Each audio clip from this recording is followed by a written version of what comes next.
I am one of many people who have worked on the Cartoon Network show The Amazing World of Gumball. It's one of the lesser known shows on the network nowadays, but I still feel very honored to have worked on it.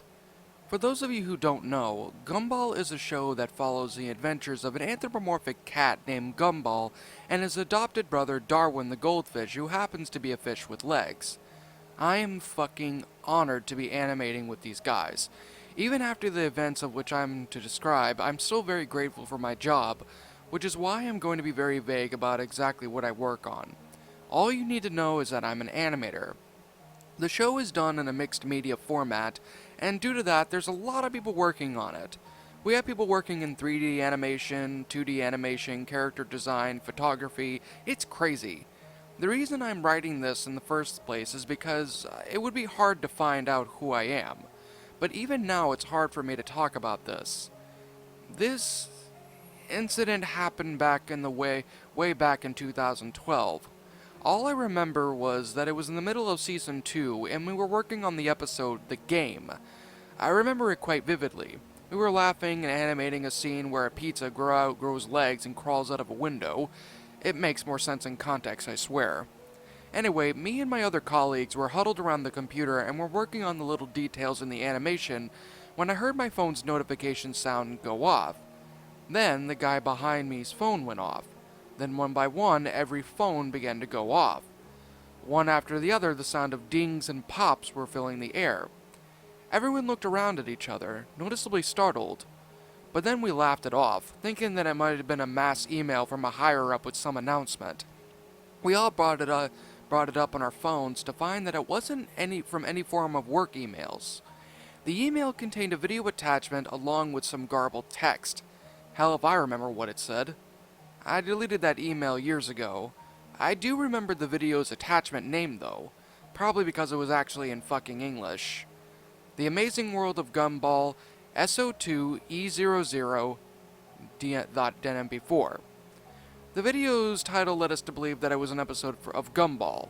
There is no episode name after the, however. Someone quickly logged into their email so that we wouldn't have to all watch it separately, since it would be kinda stupid with all of us in the same room watching the video on separate phones. You get it. Anyway, the screen was black for a couple of seconds before the typical Gumball intro appeared. Nothing out of the ordinary. After the flashy title sequence ended the episode, the title card appeared, and it was expected there was nothing but the word "the," which is what would usually appear when we first start animating a new episode, and we chose the Gumball Intro template. So this was almost the way that it was sent to us was an unfinished episode of Gumball, and that the video played out like that as well. The episode began with Gumball and Darwin Watterson walking down the sidewalk to their house. The animation looks very unfinished. Gumball and Darwin's movements were choppy. The assets in the video were clearly all flash assets from our animation studios though, so it had to be an animator who was working on the show who created this. There was no vocal audio though, only subtitles where there was supposed to be voice acting. Me and the people watching this were in a daze just how ridiculous the situation was.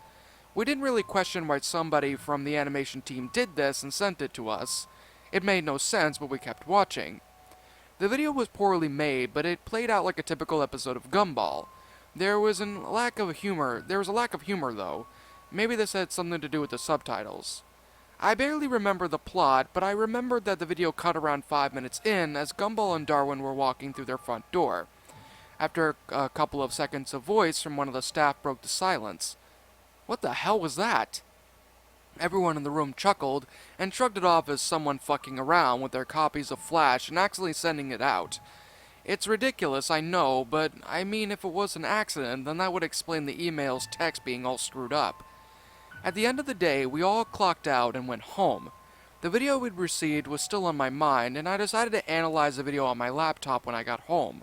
I downloaded the file and played it, trying to make sense of it. I noticed something about how the videos cut off when the video ended. Right before it cuts to black, there's a bright flash on the screen. I thought it may have just been the way the video was rendered or something, but I decided to go back and slow it down anyway. God, I love my job. I love my job so much. There are people who like me there. I have friends who like to draw like me. I always have fun. It's a great distraction, but I always go home in the evening and feel like shit because I no longer have a distraction. I'm blessed to have such a good job. I'm blessed to have such a nice place of work. I mean, I almost forget about it. Update. I'm sorry. I guess I should explain. My daughter went missing 10 years ago, along with her cats, a mother and a son. She was never found, but I always hoped. I always hoped that she was still alive. But sometimes I just got so depressed. So this job has been a great place for me to get rid of that depression. It's a really nice distraction. But that fucking frame ruined it. Now I can't even enjoy my work anymore. Yet I constantly come back because I know I'm never going to find a better and friendlier place to work. I'll never find a better distraction. But there is no distraction anymore. Even work is a constant fucking reminder. The last frame of that video, I can't even bring myself to say it. It was a photo of my daughter chained to a wall. Her eyes were full of fear. She was so young, yet her face... Fuck! She was chained up looking directly at the camera alongside the corpses of our two cats. They were painted blue. God damn it. Fucking asshole who took her had a sense of screwed up humor, I guess. It took a lot of balls to write this. I still try and forget it. I still try and make this event more than what it was in my mind, but honestly, writing things like this, it's just some kind of strange or crazy event, isn't the way to go. That's how I was typing to write before, making it seem more calm and composed. But now I don't even know what I'm saying. I'm just typing whatever comes out of my head. This is a shit idea. I don't know who sent that link to me. I told one of my closest coworkers, let's call him Rob, about this, but when he watched it, he said that there wasn't an extra frame after Gumball and Darwin reached their house. He came over, and we went frame by frame together, and sure enough, my video file had the frame. The only reasonable explanation for this is that he was sent 2 separate emails. I remember my phone being the first one to receive the email, and at the time I thought I had just had faster internet connection, but it made sense. It took a while before everyone else's phones went off. For a long time, the thing I was wondering the most was, why did he send it to everyone else? But I didn't have to wonder for long. Rob texted me in the middle of the night after he left when we were going through the footage. He said that he went through his video again and noticed something. Right before Gumball and Darwin reached their house in the top right corner of his video, it flashed something in the corner. He had told me he was scared to look at it, so he asked if mine had the same flash so I could look at it for him. I didn't see anything. He asked me to stay on the other line as he went frame by frame. I did as he asked, and his voice sounded as so much more shaky and afraid than I had ever heard from it before. I was terrified too. I thought about what I had seen when I had went through my video, but I had to keep my composure for him. I could hear his breathing fasten as he neared the frame he was looking at. Suddenly there was silence. After about half a minute, I heard his voice return. It sounded completely dazed. Suddenly he hung up, and I received a new message. It was from Rob. It was a video file from the email. I assumed it was his file. I tried to keep myself calm as I made my way to the part of the video that he was talking about. Suddenly the photo appeared in the top right corner, just like he said. It took me a minute to understand what the photo was. I remember one of the first things Rob told me when he first started hanging out was that his wife had died in a car crash a couple of years back. He didn't want to go into details, obviously, but he mentioned something about the front of the car looking absolutely shredded. He did a very weak laugh at how absurd it was as he was talking about it. The photo that flashed was a black and white photo of an early 2000s looking car with the front part completely destroyed. Absolutely destroyed.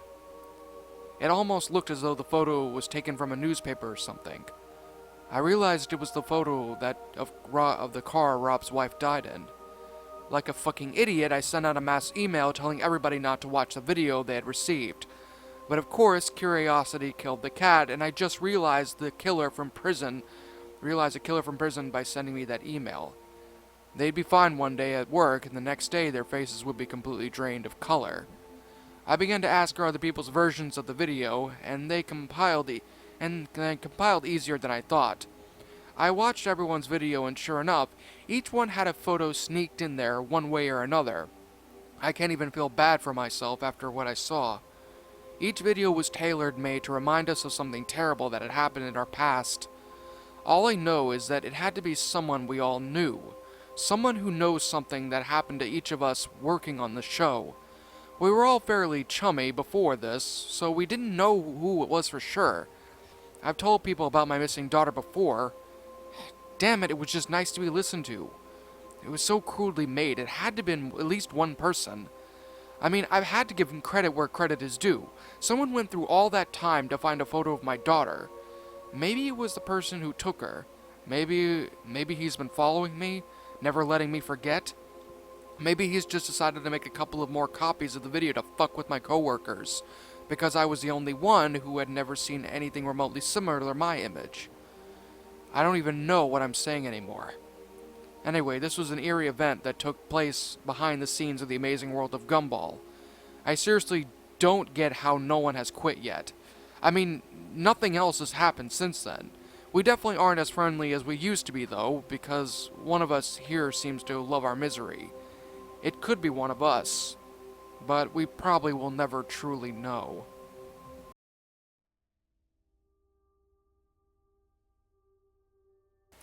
And that, my little shadows, was The Amazing World of Gumball, The Email. An Amazing World of Gumball Lost Episode Creepypasta. My final thoughts on the story? Pretty good creepypasta, to be honest. I actually found this one to be interesting. And thankfully enough, I actually found this on the Ghost Shield Lost Episode Wikia. How wonderful is that, people? But the whole concept itself was actually pretty interesting. Now, sure enough, I'm quite sure that a lot of you are probably going to wind up pointing to the whole thing with, I don't know, what was it? The photos and things like that, but to me, that really plays out well within the story.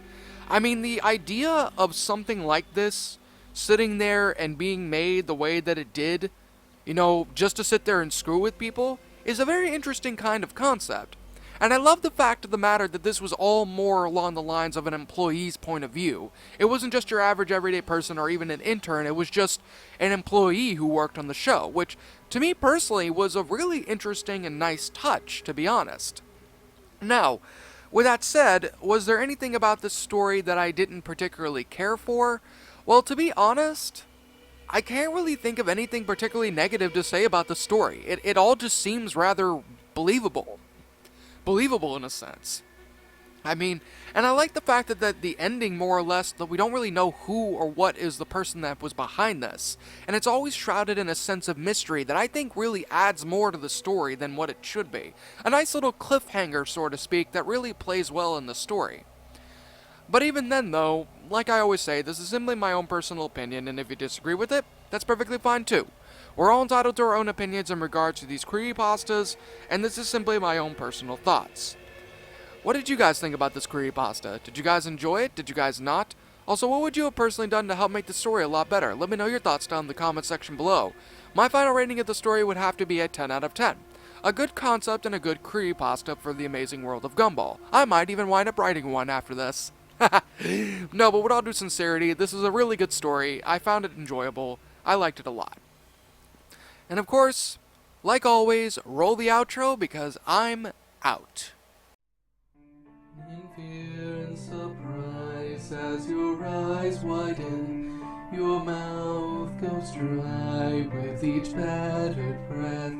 You try to scream, your mind begs to leave. Glued to your computer screen, the killers they slash, the tapes burn and crash. The cartridge you bought will be your final haunt. The rituals of hate will seal your fate. The tears you shed will be from a fear-gripping horde-driven nightmarish gore-filled, terrorizing, hateful, burning, violent, rage-inducing, knife-slashing, blood-splattering, silent screams. Only time will tell if you will escape this online hell. Your horror-filled obsessions will come with its own regressions. Your pathetic screams will not be heeded in any way, because your nightmares will come at any day.